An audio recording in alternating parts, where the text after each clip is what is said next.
Worship is to the believer, to the follower of Christ, what water is to a fish. We kind of need it to survive every single day. I'm concerned that we focus so much on how we worship that we ignore who we worship. And I don't want us to feel guilty about feeling maybe misguided in our worship. That's not the direction I want us to go at all. I want us to be starving for the fullness and of the presence of God in our worship and the effects of biblical worship on our lives. You see, sin says, I am God. Or at least you want to be like him. I mean, don't you remember if you've never heard this before, it'll blow your mind. In Genesis 3:5, Satan, the deceiver, said to Eve these words,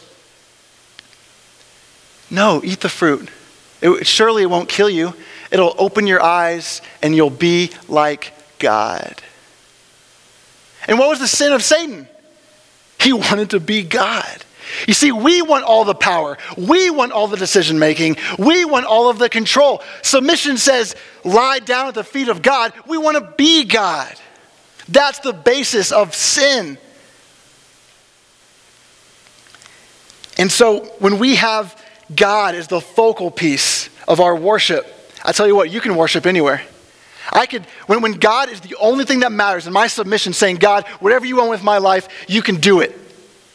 It doesn't matter what I'm hearing. I can be in Mountain View Baptist Church in, where is that church? Walden, Colorado. 15 people singing Crown Him with Many, Many Crowns.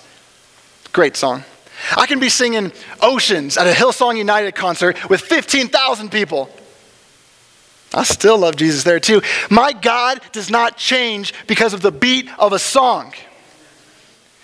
I mean, if you're in the kiddie pool of sin and someone saves you, yeah, it's not going to be that big a deal. You haven't done much. You didn't really need to be helped. You probably could have fixed it yourself. I could stop whenever I want. But if you're in the Pacific Ocean of sin and you know how broken you are, how messed up you are, how lost you are without Jesus Christ, man, do you love the person that comes to rescue you. Because you know how up a river you are. You know how lost you are, how hopeless you are without Jesus. See, the key ingredient to healthy worship is that humility.